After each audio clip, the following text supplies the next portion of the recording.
Hi.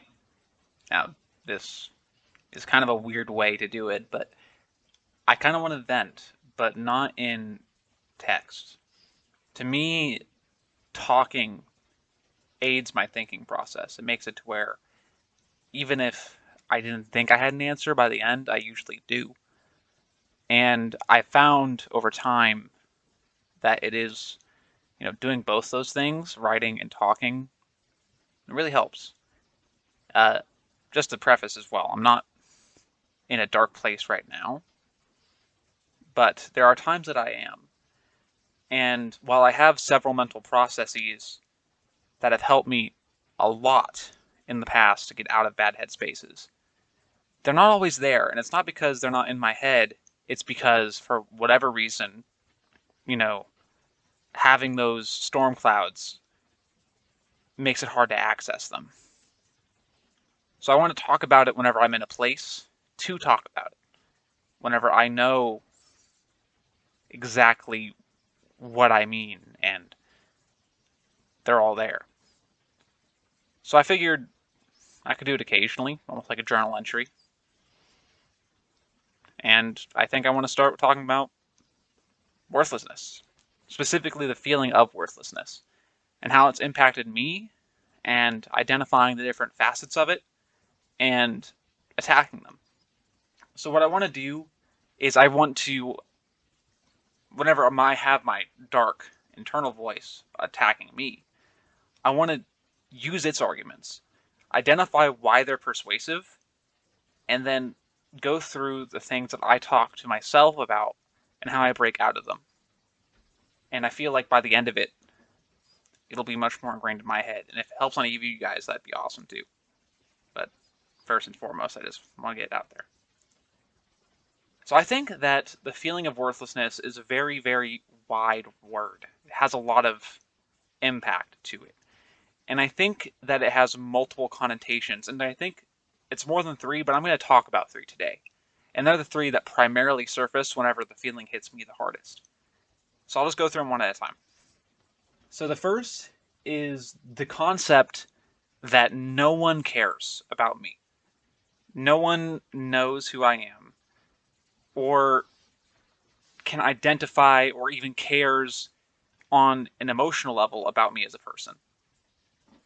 Whenever I'm in a good place, I don't even need a logical process. I don't think most people do either to kind of defeat that notion. Say, whenever you're with your significant other or you're hanging around friends, it's much easier to just shunt that voice off to the back and ignore it for the time being. But I think it can still be there, and it is for me sometimes. But it's whenever you're alone and whenever your friends are busy doing whatever, and you're not able to play video games or talk to them or communicate with them, that it can really begin to surface these feelings that you're alone. And there's a couple facets to that I'll talk about too, but primarily this loneliness is a self-conscious kind. It's the kind that it's the paranoid tension that surfaces whenever whenever people don't respond. It's a paranoid tension that surfaces inside you and pulls you taut because you begin to think, well, maybe they're just putting up with me. Maybe what they're saying is a facade. Maybe I don't mean to them what I think I mean in the moment. And while, once again, whenever you're with them, that's not even the case because our friends, my friends, you guys, and anyone else I don't know, they're usually genuine because humans aren't usually ass bags, in my opinion. But for some reason, whenever we're alone, we grow to have the worst possible assumptions of people. And it's very powerful because we have the worst possible assumptions about ourselves and we deflect that onto others. Let me explain. We assume that we, as people, individuals on many scales, are not living up to a standard of some kind. We view ourselves that way, and it's well known that most people view themselves in a much more negative light than anyone around them does. So whenever we're around others, we're able to shunt that to the side. We're able to shunt that paranoia of what they think about us to the side because they're telling us, we're feeling it, We're empathetic creatures. We can survive. But whenever we're alone in our headspace, and the only mentality that we can picture, the only voice that we can hear is our own internal image is the only thing we think other people can see. When in reality, that's not the case. And it's so persuasive, and I'd say maybe seductive is not the right word, but it's it hits right at home because we have a problem where we think, how could you not see what I see about myself? But while it's persuasive and while it's powerful and while it impacts me, certainly, it's not true. Like I said before, not only are people generally not lying assbags who are two-faced monsters, but people see more of you than you see of yourself. For example, unless you're looking in a mirror, you can't see your smile. And whenever you're looking in a mirror, you are conscious of the fact that you're looking at yourself, and that changes the way you feel. A lot of people say candid photos are the best photos of them, and it's true. But I think an important thing to think about is that the only image that people see of you most of the time, unless you're constantly taking pictures, is that candid photo self. It's that living in the moment, smiling, laughing person that loves to be around others. And they see that. Other people see that. I think beyond the superficial as well, there's an idea whenever it comes to people caring about you that has something to do with your own self standard. And that moves on to the second thing of how worthlessness attacks me personally. And it's the idea that I haven't done enough with my time and resources, and I am a waste. It's the idea that I could be more than I am, and it's only due to my laziness or deficiency of some sort of superior quality that I'm not. So, what it is it's this juxtaposition between who I think I am in my head and what I actually want to be. Which, first off, whenever you're rating yourself, as previously stated, you already rate yourself at the lowest possible denominator.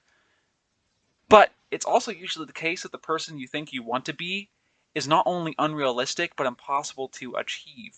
So you're rating the worst possible iteration of yourself that usually you mentally characterize against the biggest possible, most grand, dreamlike person there is. And that's a very powerful comparison. It's like I'm very passionate about learning, but not doing the work. And what I mean by that is that I love the concept. I love the idea of knowing new things. And every day I do learn something new. But for some reason, I'm not satisfied with the scale at which, or sorry, the rate at which I'm learning those new things. I feel as though, well, a smart person would know 4 languages and be able to play 3 instruments by now. And that's powerful. It's powerful because those people do exist. The voice of fairness that exists inside all of us is silenced by the notion that there are some of us out there that have reached that level of success at this point in their lives. And it's so hard to ignore it. Well, not ignore it, but to work past it. Because if they can do it, why can't I? I was talking with my mom about something earlier that I think really paints this issue in a clear light. She's a kindergarten teacher, and she sees more than anyone the impact that people's situations plays on their ability to excel. It's the opportunities. It's our lives. It's our circumstances that inform our ability to excel. And while there are many amazing stories of people out there who have worked past them, even among us, we've worked past our own issues, our own downsides, our own fucked up parts of our lives. People do that every day. But we don't give ourselves enough credit for that. Patrick Mahomes, for example, I know this is a weird pop-up example, but my dad, well, my stepdad, he's a big Chiefs fan, so I hear about him all the time. But Patrick Mahomes, absolute legend of a football player right now, excelling, doing amazing things that no one's ever done before. Cannon of an arm, leadership, charisma, that sort of thing.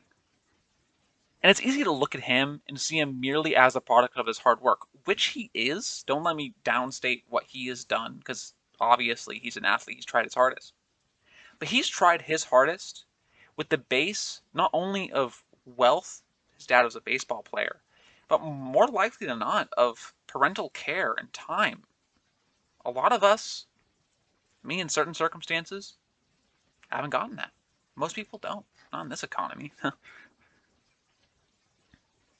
What I'm saying is, we compare ourselves to, in our head, our greatest standard by holding ourselves at the lowest denominator. And the dangerous thing about that is that we have this mental block on our own successes in relations to our lives. We need to acknowledge, I need to acknowledge, and I do, I work through it, and I do, that being the best isn't what makes you worthwhile. And the old cheesy slogan of being the best you can be has a bit more depth to it. Being the best you can be implies that there is something restraining you. And there is, for all of us. And if you're at where you're at because of working past that restraining factor, that's fucking wonderful. Off on a tangent there, but I think there's more to that sort of subject than that, but I think I'll cover that later. Maybe. Kind of off on a different level playing field right now. I think the third thing that spawns the feeling of worthlessness is regret over what I've done. Not what I'm not, or what I'm going to do, or what I'm not doing, but specifically the actions I performed in my past that make me feel like I'm an awful person. Now let me say, right now I'm in a good place. At least in this moment, making this video. I don't think I'm a bad person. But whenever you're in a dark time, and that whispering, niggling voice at the back of your head is able to sneak its way through the cracks of your armor, right, and get in there, that's whenever those things that we over-exaggerate and overstate get drug up from the recesses of our repressed fucking memories, and they just drag them into our eyes. That little voice just takes so much delight in reminding us of what we think we did wrong. I'm not going to go into detail specifically about myself, but there have been many times in the past where I feel like I was off-putting or awkward or just downright mean without meaning it. And I regret those times. They keep me awake at night. The friends I don't have because